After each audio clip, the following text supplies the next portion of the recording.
UP दौरे पर है बीजेपी के चाणक्य। लखनऊ में गृह मंत्री अमित शाह की रैली, जहां पर बीजेपी और निषाद पार्टी आज एक साथ रैली करेंगे। रमाबाई मैदान में जनसभा को करेंगे संबोधित। इसी के साथ 155 करोड़ रुपए की परियोजनाओं का लोकार्पण करेंगे। मछुआ आरक्षण को लेकर अमित शाह कोई बड़ी घोषणा आज कर सकते हैं, ऐसी भी जानकारी सामने आ रही है। तो 155 करोड़ की परियोजनाएं हैं जिनका लोकार्पण करेंगे गृह मंत्री अमित शाह, जहां पर आज रमाबाई मैदान में जनसभा को वो संबोधित करेंगे। तो आज यूपी के दौरे पर हैं बीजेपी के चाणक्य, जहां पर लखनऊ में गृह मंत्री अमित शाह की आज विशाल रैली होनी है, जहां पर बीजेपी और निषाद पार्टी ये संयुक्त रैली करने जा रही है। तो जानकारी ये है कि रमाबाई मैदान में जनसभा होनी है अमित शाह की, जहां पर उनका संबोधन होगा और 155 करोड़ रुपए की परियोजनाएं जिनका लोकार्पण करेंगे गृह मंत्री अमित शाह। मछुआ आरक्षण को लेकर कोई बड़ी घोषणा गृह मंत्री अमित शाह के द्वारा हो सकती है। तो आज यूपी के दौरे पर हैं बीजेपी के चाणक्य। लखनऊ में गृह मंत्री अमित शाह की विशाल रैली होनी है और बीजेपी और निषाद पार्टी एक साथ ही रैली करेंगे। जनसभा होगी, संबोधन होगा गृह मंत्री अमित शाह का। लखनऊ के रमाबाई मैदान में जनसभा होनी है और 155 करोड़ की परियोजनाएं बताई जा रही हैं जिनका लोकार्पण किया जाएगा गृह मंत्री अमित शाह के द्वारा। इन सब के बीच में काफी महत्वपूर्ण ये कि मछुआ आरक्षण को लेकर गृह मंत्री अमित शाह कोई बड़ी घोषणा कर सकते हैं, चूंकि निषाद पार्टी के साथ ये रैली होनी है। ऐसे में संभव है कि मछुआ आरक्षण को लेकर कोई बड़ा ऐलान गृह मंत्री अमित शाह के द्वारा किया जाएगा। तो लखनऊ के दौरे पर है आज, जहां पर लखनऊ में गृह मंत्री अमित शाह की रैली होनी है। तो बीजेपी के चाणक्य कहे जाने वाले गृह मंत्री अमित शाह आज यूपी दौरे पर हैं। लखनऊ में उनकी विशाल जनसभा होनी है। बीजेपी और निषाद पार्टी आज एक साथ मैदान में दिखाई देंगे।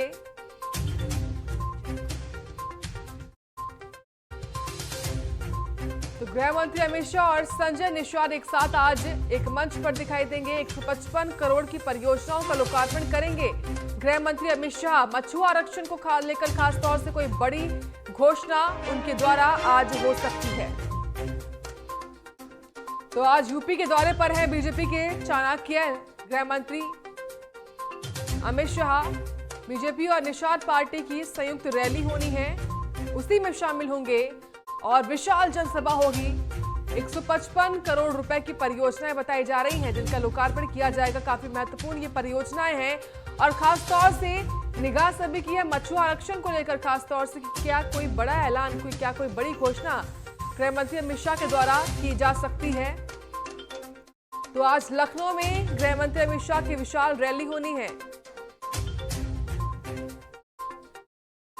लखनऊ के रमाबाई मैदान में विशाल जनसभा होगी, विशाल रैली होगी गृह मंत्री अमित शाह की। तो आज यूपी के दौरे पर है बीजेपी के चाणक्य। लखनऊ में गृह मंत्री अमित शाह की रैली होनी है और ये जो रैली है वो बीजेपी और निषाद पार्टी की संयुक्त रैली बताई जा रही है। तो काफी महत्वपूर्ण विधानसभा चुनाव के लिहाज से ही खासतौर देखिए ताबड़तोड़ दौरे हो रहे हैं बीजेपी के दिग्गजों के यूपी में। प्रधानमंत्री मोदी लगातार यूपी दौरे पर आ रहे हैं और देखिए गृह मंत्री अमित शाह भी यूपी दौरे पर, जहां पर आज लखनऊ में गृह मंत्री अमित शाह की रैली होनी है। निषाद पार्टी के अध्यक्ष संजय निषाद इस रैली में शामिल होंगे। गृह मंत्री अमित शाह पहुंचेंगे, तमाम दिग्गज इसमें शामिल होंगे और विशाल रैली बताई जा रही है। भारी संख्या में तमाम लोग पहुंचेंगे। कार्यकर्ताओं में उत्साह भी आएगा जब गृह मंत्री अमित शाह, जो कि बीजेपी के चाणक्य कहे जाते हैं, वो जब लखनऊ पहुंचेंगे।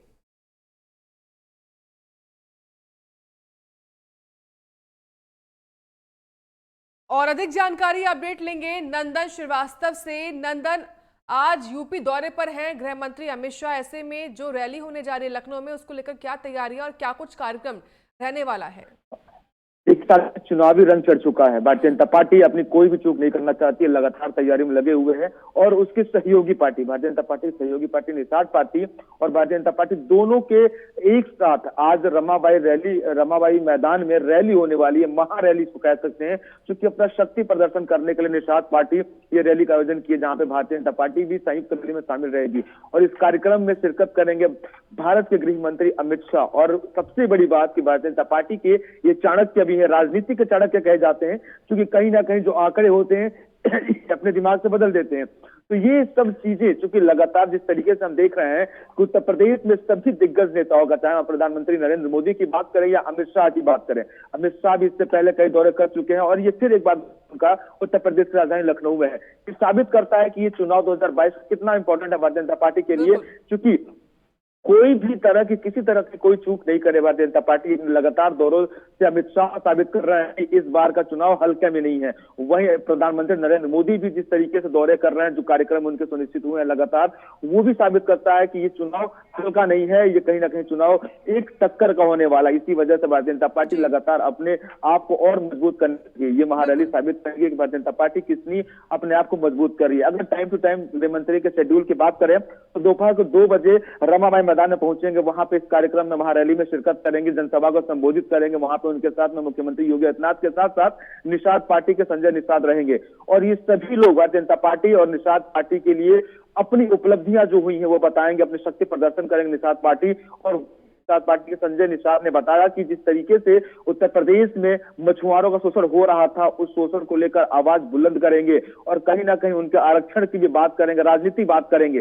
तो ये सब चीजें जो है वो साफ है कि आज की महारैली काफी महत्वपूर्ण होने वाली है भारतीय जनता पार्टी के लिए, निषाद पार्टी के लिए और उत्तर प्रदेश की जनता के लिए, कि कौन पार्टी किसका क्या सोचती है, किस तरह का भला सोचती है। क्योंकि हम पहले से ही कहते आ रहे हैं कि इस बार का 2022 का विधानसभा चुनाव जातीय और क्षेत्रीय राजनीति पर है और इसी वजह से सभी लोग अपने अपने जाति को साधने में लगे हैं, वोट बैंक तैयार करने में लगे हैं। और ये महारैली साबित करेगी कि निषाद पार्टी कहां से कितने सीटों के लिए अपने दावे ठोकती है, कितनी जनसंख्या को अपने आप लेके इस रैली में शामिल होती है। और 2 बजे के बाद से 1 घंटा तकरीबन उस रैली में रहेंगे गृह मंत्री अमित शाह और 3 बजे वो उत्तर प्रदेश की राजधानी लखनऊ के जो कोऑपरेटिव बैंक तकरीबन 23 नई शाखाओं का वो उद्घाटन करेंगे, राज्य भंडारण निगम के 29 गोदामों का लोकार्पण करेंगे। ये कार्यक्रम 3 बजे सुनिश्चित हुआ है, जो कि इंदिरा गांधी प्रतिष्ठान में होगा। उसके बाद से ये कार्यक्रम तकरीबन 1 घंटे 45 मिनट चलेगा और 4:45 पर सहकारिता भारती के 7वें राष्ट्रीय अधिवेशन में उद्घाटन करेंगे गृह मंत्री अमित शाह। ये कार्यक्रम राजधानी लखनऊ के पॉलिटेक्निक यानी महिला पॉलिटेक्निक के में सुनिश्चित हुआ कार्यक्रम। उसके बाद से वो उनकी वापसी हो जाएगी। 30 सारे कार्यक्रमों का शेड्यूल है, जहां पे गृह मंत्री अमित शाह शिरकत करेंगे और 3 कार्यक्रम है। 1 दिन का उनका विजिट है और 3 कार्यक्रम है। 2 बजे जाएंगे महारैली में, 3 बजे जाएंगे जो बैंकों का अधिवेशन वहां पे उद्घाटन होना है, राज्य भंडारण का उद्घाटन होना वहां पे, और 4:45 पे वो जो सहकारिता भारती के 7वें अधिवेशन होना है उसका उद्घाटन करेंगे। तो ये तीनों कार्यक्रम का शेड्यूल तैयार कर ली गई है, तैयारियां पूरी हो चुकी हैं, सुरक्षा व्यवस्था कर ली गई है। गृह मंत्री अमित शाह का तो क्या इस पूरे कार्यक्रम में सीएम योगी भी होंगे शामिल? निश्चित तौर पर गृह मंत्री अमित शाह के साथ में उत्तर प्रदेश के मुख्यमंत्री योगी आदित्यनाथ भी शामिल रहेंगे और तीनों कार्यक्रम में मुख्यमंत्री योगी आदित्यनाथ भी उनके साथ ही रहेंगे। और साथ ही नंदन, जो जानकारी आ रही है कि 155 करोड़ की परियोजनाएं बताई जा रही है, कौन कौन सी परियोजनाएं हैं, इनका लोकार्पण किया जाएगा? और जैसे मैंने बताया कि 23 नई शाखाओं का उद्घाटन करेंगे, राज्य भंडार निगम के 29 गोदामों का लोकार्पण करेंगे। तो ये सब लोकार्पण का कार्यक्रम आज है, जो 3 बजे इंदिरा गांधी प्रतिष्ठान में आयोजित किया गया है। नंदन, आप बने रहिए हमारे साथ, आगे भी आपसे महत्वपूर्ण जानकारी हम लेंगे। खबरों में आगे बढ़ेंगे। यूपी और उत्तराखंड के चुनाव पर चर्चा करेंगे प्रधानमंत्री मोदी। आज यूपी उत्तराखंड के सांसदों के साथ करेंगे चर्चा। सुबह 9 बजे पीएम ने नाश्ते पर बुलाया है तमाम सांसदों को, तो काफी महत्वपूर्ण रहने वाला है, जहां पर यूपी और उत्तराखंड के विधानसभा चुनावों को लेकर प्रधानमंत्री मोदी अब चर्चा करेंगे। तो ये बड़ी और महत्वपूर्ण खबर है, जहां पर देखिए इसमें तमाम सांसद शामिल होंगे जो कि यूपी उत्तराखंड के हैं। और सुबह 9 बजे प्रधानमंत्री मोदी ने सभी को नाश्ते पर बुलाया है, तो नाश्ते पर चर्चा होगी, तमाम सांसद शामिल होंगे और उत्तर प्रदेश और उत्तराखंड में होने वाले विधानसभा चुनावों को लेकर प्रधानमंत्री मोदी चर्चा करेंगे। तो नाश्ते पर सांसद पहुंचेंगे और प्रधानमंत्री मोदी उनसे विचार विमर्श करेंगे। विधानसभा चुनावों को लेकर चर्चा की जाएगी। तो बेहद ही महत्वपूर्ण आज ये कार्यक्रम, जहां पर नाश्ते पर प्रधानमंत्री मोदी ने बुलाया है सभी सांसदों को और सुबह 9 बजे का वक्त बताया जा रहा है। लगभग 2 घंटे बाद प्रधानमंत्री मोदी चर्चा करेंगे तमाम सांसदों से और काफी महत्वपूर्ण, क्योंकि विधानसभा चुनाव है यूपी में, उत्तराखंड में, उन्हीं के लिहाज से बुलाया गया है सभी सांसदों को। तो सुबह 9 बजे का वक्त जब यूपी और उत्तराखंड के सांसद जो हैं शामिल होंगे, जहां पीएम मोदी ने सभी को नाश्ते पर बुलाया है। तो एक तरीके से चाय पर चर्चा होगी और प्रधानमंत्री मोदी विचार करेंगे, उससे जानकारी लेंगे विधानसभा चुनावों को लेकर। उत्तर प्रदेश के, उत्तराखंड के काफी महत्वपूर्ण होते हैं चुनाव और खासतौर से उत्तर प्रदेश का चुनाव काफी महत्वपूर्ण। ऐसे में विधानसभा चुनावों को लेकर ही चर्चा की जाएगी। केवल उत्तर प्रदेश और उत्तराखंड के सांसद बताए जा रहे हैं जिनके साथ चर्चा करेंगे प्रधानमंत्री नरेंद्र मोदी। सुबह 9 बजे का वक्त बताया जा रहा है जब प्रधानमंत्री मोदी ने सभी सांसदों को बुलाया है चर्चा करने के लिए।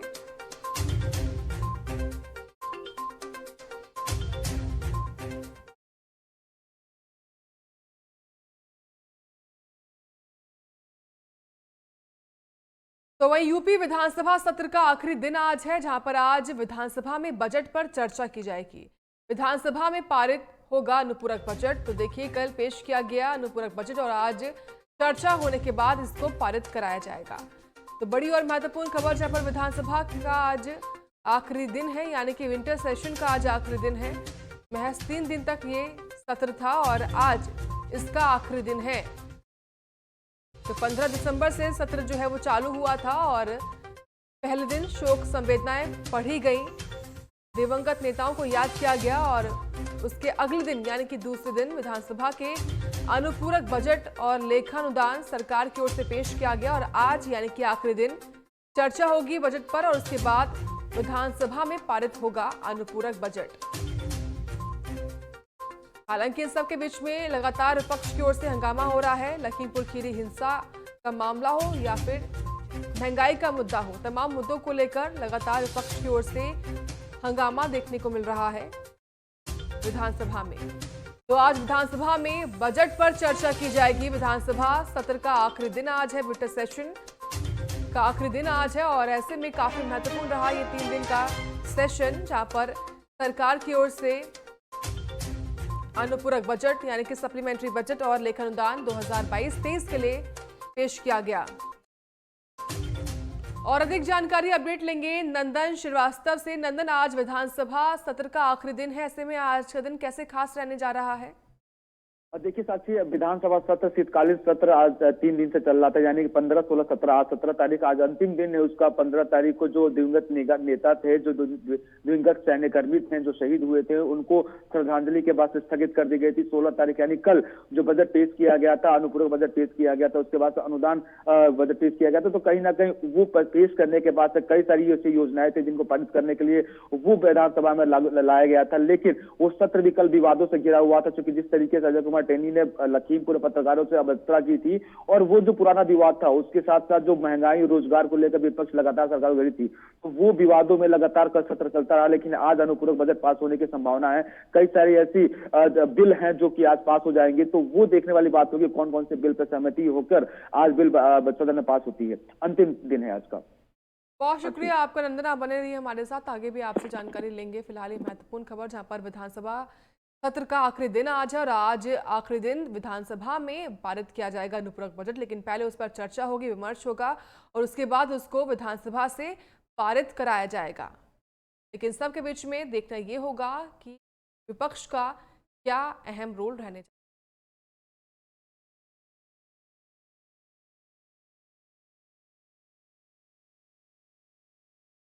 तो वहीं प्रधानमंत्री मोदी 10 दिन में 4 बार यूपी आएंगे, जहां पर 18 से 28 दिसंबर के बीच 4 बार यूपी जाएंगे। 18 को शाहजहांपुर में गंगा एक्सप्रेसवे की आधारशिला रखेंगे पीएम मोदी। इसी के साथ 21 दिसंबर को प्रयागराज जाएंगे प्रधानमंत्री। 2 लाख महिला कर्मचारियों के कार्यक्रम में जाएंगे। 23 दिसंबर को अपने गढ़ यानी कि वाराणसी जाएंगे पीएम मोदी। इसी के साथ पीएम मोदी 28 दिसंबर को कानपुर जाएंगे।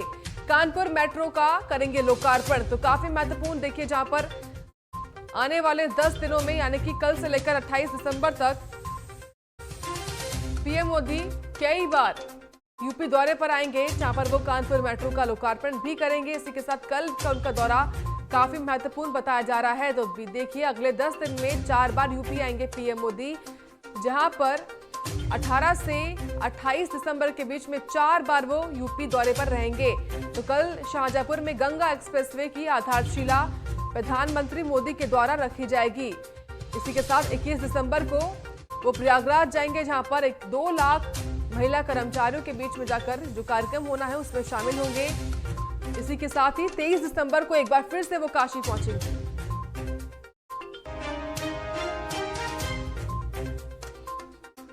तो तमाम परियोजनाएं जिनका लोकार्पण करेंगे प्रधानमंत्री मोदी अपने दौरे के दौरान। तो 18 से 28 दिसंबर के बीच में 4 बार यूपी दौरे पर आएंगे प्रधानमंत्री, और कल से ही ये सिलसिला शुरू हो जाएगा। कल वो सबसे पहले शाहजहांपुर में गंगा एक्सप्रेसवे की आधारशिला रखेंगे। उसके बाद 21 तारीख को वो प्रयागराज जाएंगे। उसके साथ ही 23 दिसंबर को एक बार फिर से प्रधानमंत्री मोदी का काशी दौरा रहेगा, और वहीं 28 दिसंबर को कानपुर जाएंगे। कानपुर मेट्रो का वो लोकार्पण करेंगे। तो बड़ी सौगातें प्रधानमंत्री मोदी अपने दौरे के दौरान जनता को देंगे।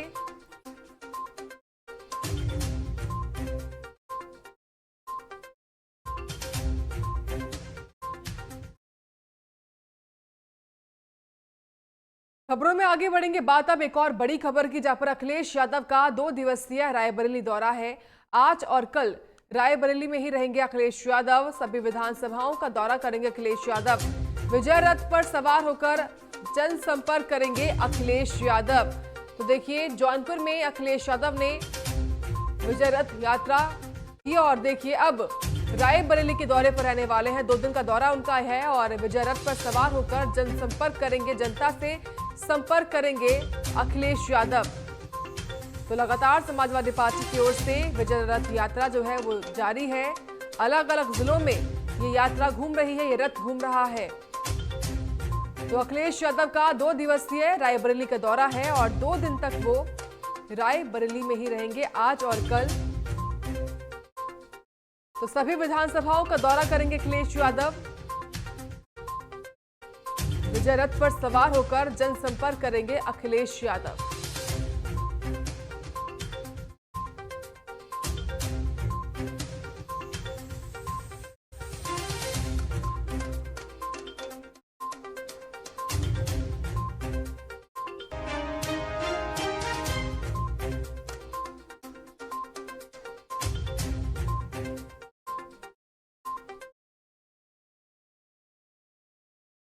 तो वहीं लखनऊ से बड़ी खबर सामने आ रही है, जहां पर यूपी चुनाव को लेकर बीजेपी अब निकालेगी चुनावी रथ यात्रा। अंबेडकर नगर से बीजेपी रथ यात्रा निकालेगी। 19 दिसंबर से शुरू होगी बीजेपी की रथ यात्रा। जेपी नड्डा रथ यात्रा को दिखाएंगे हरी झंडी। अंबेडकर नगर के साथ साथ 5 जगहों से निकाली जाएगी यात्रा, और 19 दिसंबर को ही रक्षा मंत्री राजनाथ सिंह बिठूर के रथ से यात्रा को रवाना करेंगे। तो लखनऊ से बड़ी खबर है, जहां पर अब देखिए यूपी चुनाव को लेकर बीजेपी अब चुनावी रथ यात्रा निकालेगी, जहां पर अंबेडकर नगर से बीजेपी रथ यात्रा निकालेगी। और इसी के साथ जानकारी ये है कि 19 दिसंबर से शुरू होगी बीजेपी की रथ यात्रा, और जेपी नड्डा रथ यात्रा को हरी झंडी दिखाएंगे। अंबेडकर नगर के साथ साथ 5 जगहें बताई जा रही हैं जहां से यात्रा निकाली जाएंगी। 19 दिसंबर को ही रक्षा मंत्री राजनाथ सिंह पिठूर से रथ यात्रा को रवाना करेंगे।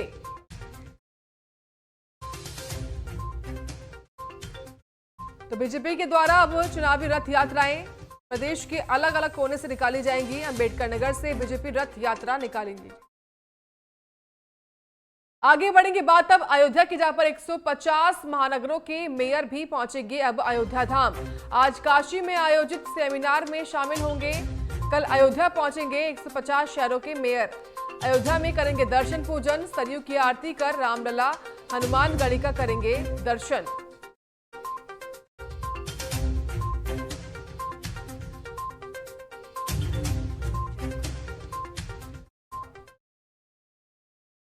तो वही कांग्रेस सांसद गौरव गोगोई से प्राइम न्यूज संवाददाता स्नेह कमल ने खास बातचीत की है, वो सुनिए। सांसद गौरव गोगोई जी, जिस तरह से लखीमपुर खीरी खंड में जो है एसआईटी की रिपोर्ट आ गई है, तमाम आप लोगों ने मांगी की, आज संसद में भी राहुल गांधी ने मांग की कि उन्हें बर्खास्त किया जाए। उसके बाद पत्रकारों के साथ उनका एक वीडियो भी आया, क्या कहना चाहेंगे? देखिए, सरकार क्यों चुप बैठी हुई है? प्रधानमंत्री मोदी जी क्यों बर्खास्त नहीं कर पा रहे हैं? क्यों उनके हाथ और पैर बंधे हुए हैं? क्या वे चाहते हैं कि भारत के सरकार के गृह राज्य मंत्री ऐसे हों जो पत्रकारों को डराते हैं, धमकाते हैं, जो अपने बेटे को बचाने के लिए झूठ बोलते हैं, जिनके गाड़ी में उनके बेटे ने एक सोची समझी हुई तरीके से किसानों को कुचला, पत्रकारों को कुचला, और जहां पे इस मंत्री को संवेदना प्रकट करनी चाहिए, वो अपना अहंकार, वो अपनी ताकत और अपनी बल की दिखाने में लगे हुए हैं। तो प्रधानमंत्री मोदी जी जो हमेशा निष्पक्षता, ईमानदारी, ना खाऊंगा ना खाने दूंगा, इस प्रकार की ठोस बातें करते हैं, ठोस कदम क्यों नहीं ले पा रहे? यही हमारी जानने की इच्छा है और यही हम जानना चाहते हैं पार्लियामेंट के अंदर। लेकिन किसी कारण से अपनी जिम्मेवारी से सत्ता पक्ष भाग रही है, इस बात को वो पार्लियामेंट में उठाने नहीं दे रही है और अपनी बात भी सदन के अंदर रखने के बजाय वो बाहर कैमरा पे बोल रहे हैं। बहुत बहुत धन्यवाद। तो देखा आप, ये थे कांग्रेस के सांसद गौरव गोगोई, जिनका स्पष्ट कहना था प्रधानमंत्री जी ईमानदारी की बात करते हैं, कहते हैं न खाऊंगा न खाने दूंगा, तो इस मामले में कार्रवाई क्यों नहीं करते? कैमरा पर्सन जुबेर राणा के साथ मैं स्नेह कमल, प्राइम न्यूज दिल्ली। तो वही प्राइम न्यूज संवाददाता स्नेह कमल ने कांग्रेस सांसद गुरजीत सिंह से खास बातचीत की है, वो सुनिए। देश जहां 1971 के युद्ध में मिली जीत की जश्न मना रहा है, सेना की शौर्य गाथा की गाथाएं चल रही हैं, लेकिन युद्ध की नायिका जो थी इंदिरा गांधी, कांग्रेस का आरोप है उन्हें सरकार ने भुला दिया। हाँ, बड़ा दुख लगा है आज, जब गौरवमयी दिन है। 50 साल हो गए हैं बांग्लादेश को आज़ाद हुए, और बहुत बड़ा उस समय जो बहादुरी का काम श्रीमती इंदिरा गांधी जी स्वर्गीय, जो उन्होंने हिम्मत करके उसके 2 टुकड़े किए पाकिस्तान के और उनको आज़ादी दिलाई बांग्लादेश को। आज सारे देश को मान है इस बात पर, लोग खुश हैं इस बात के लिए, लेकिन प्रधानमंत्री के पास 2 अल्फाज कहने के लिए नहीं है, क्योंकि शर्माते हैं ना। जब गौरवमयी इतिहास देखेंगे तो वहाँ हर जगह जो कुर्बानियाँ हैं वो कांग्रेस के रिलेटेड है। इनके बड़ों ने कुर्बानियाँ की देश से पहले भी और आज़ादी के बाद भी।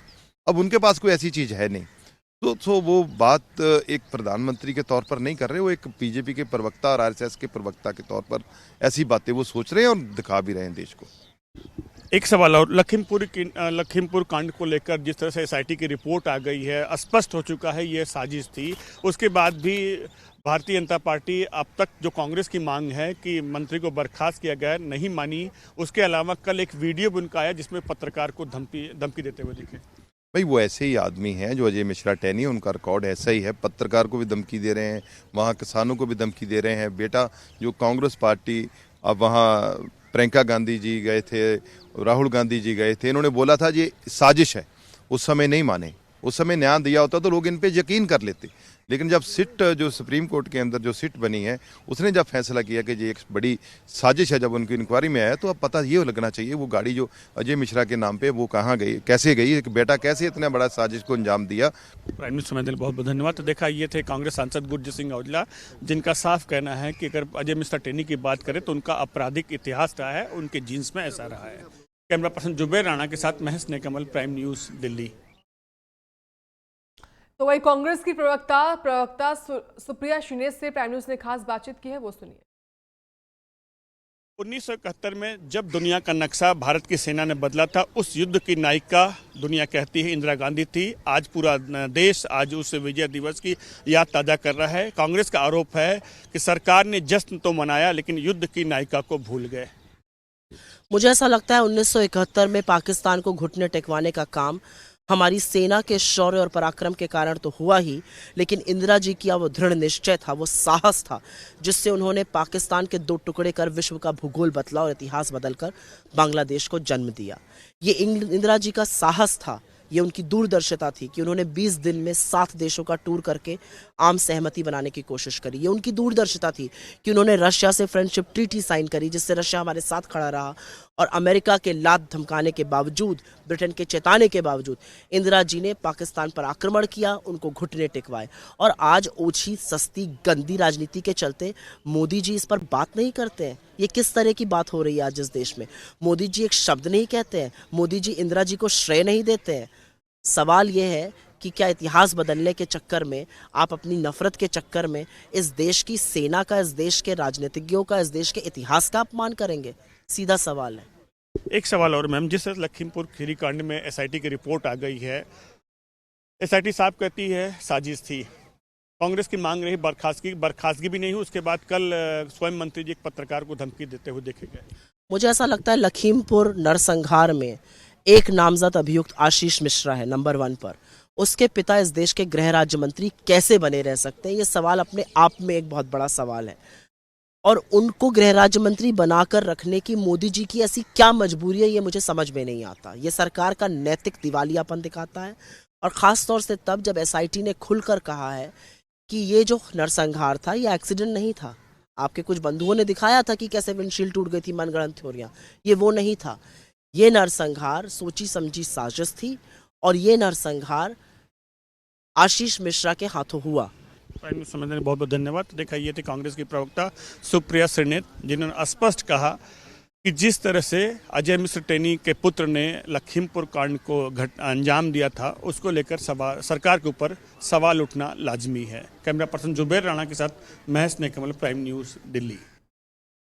आगे बढ़ेंगे बात अब शाहजहांपुर की, जहां पर 18 दिसंबर यानी कि कल होने वाली प्रधानमंत्री मोदी की विशाल जनसभा से पहले कटरा विधानसभा से समाजवादी पार्टी के पूर्व विधायक राजेश यादव ने बड़ा बयान दिया है।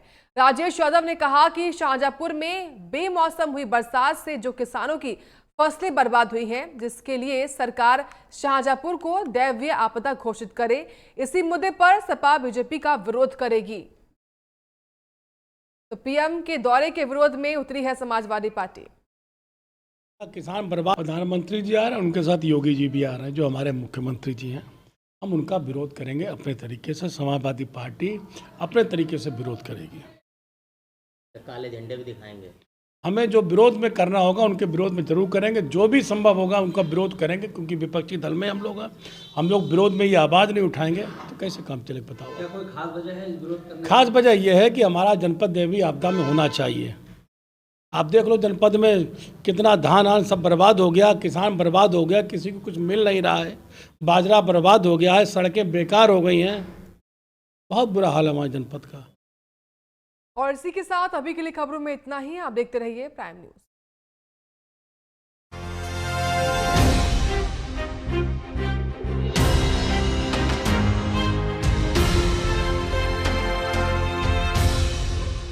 ये है प्राइम न्यूज़।